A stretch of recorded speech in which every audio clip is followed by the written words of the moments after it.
It really depends. Even though the dealership might have lied to you, given you the runaround, and then failed to do their part. That's why it is important to give them the lemon drop down.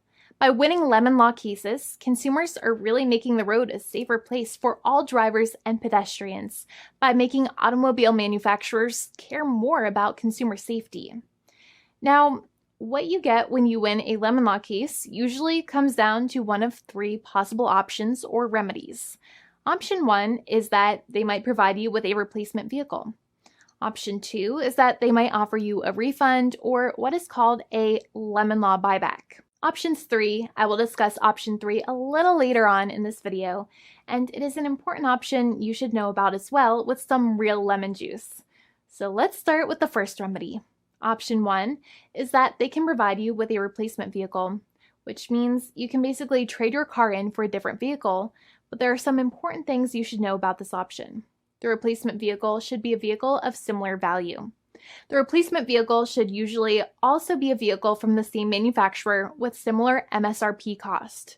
It's crazy that many times, even though you really don't like dealing with that dealership, you might have to get a second car from the same manufacturer, even though they have lied to you and given you the runaround or given you a hard time. But there is another option with this as well, because year after year, the cost of vehicles might go up and the new vehicle might cost more. That price jump can make it difficult to get a car with the same MSRP price. Even though your car was a lemon, you might still have to pay that extra cost for the new and now more expensive vehicle. Thankfully, there is option 2, which allows you to get a refund through a lemon law buyback. But one of the problems with a buyback is that sometimes you might have to have a trade-in vehicle, and you might have still been required to pay more money on that trade-in vehicle. And when you got your new car, the dealership might have rolled over the amount you still were supposed to pay on your previous vehicle into the calculation of your new vehicle. In other words, you might have been upside down on the finances of your new vehicle.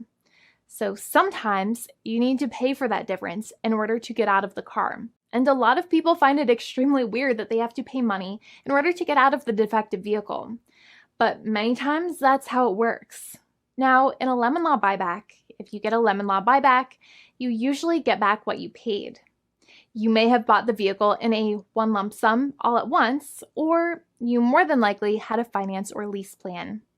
What you usually get back is the money that you actually paid. Your hard-earned money that actually left your pocket and went straight into the pockets of the manufacturers. So think about it for a second and try to calculate about how much you paid. Think about the down payment and also add up all of the monthly payments that you have made for your car so far. It can add up to a lot of hard-earned money.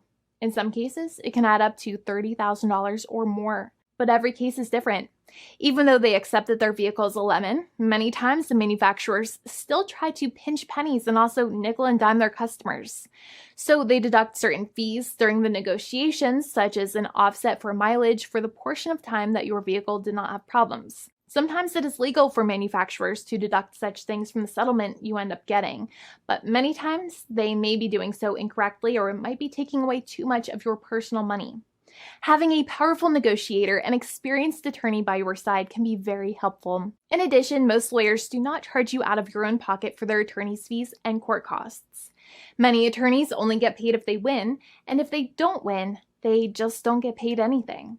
Lots of attorneys spend their own money on your case, and the attorney might never get the money back.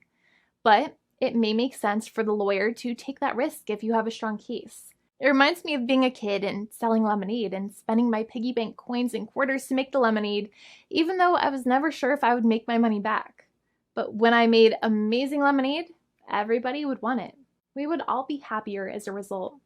Option 3 is that sometimes a manufacturer might simply pay you a settlement in what is called a cash and keep procedure. That's when you keep the car, but you get paid some compensation for all of the headaches and defects the vehicle caused. Even if you don't have a clear lemon law case, the manufacturer might still make a good faith offer to settle the matter and get it off of their heads. In many situations, even though the settlement might be less than a full buyback of the vehicle, it might make sense for you to accept that offer depending on your goals. In addition, it's usually required that the problems happened while your car was under warranty or extended warranty. Even if you no longer have warranty, but your problems happened while your vehicle was under warranty, you might still have a case. However, without any warranty, you cannot have a lemon law case in most situations. However, you might still have some legal protections such as breach of contract, auto fraud, or something else. The founding attorney of the law firm, Jimmy and I, would love to speak to you. The consultation is completely free, and the team of lawyers can speak to you and review any documents you have for the vehicle, such as your vehicle purchase agreement and repair invoices. Call now for a completely complimentary and fully free consultation with an experienced lawyer. It's free to call 1-800-400-5050 day or night, 7 days a week, or visit us at www.californialaw.com. Lawyers are waiting to speak to you and encourage you to call. This video is not legal advice. I am not an attorney. I'm a paid spokesperson. Attorney Jimmy Hanai is a lawyer in the state of California and handles California lemon law cases. There are no guarantees. This legal advertisement is by lawyer Jimmy Hanai of CaliforniaLaw.com.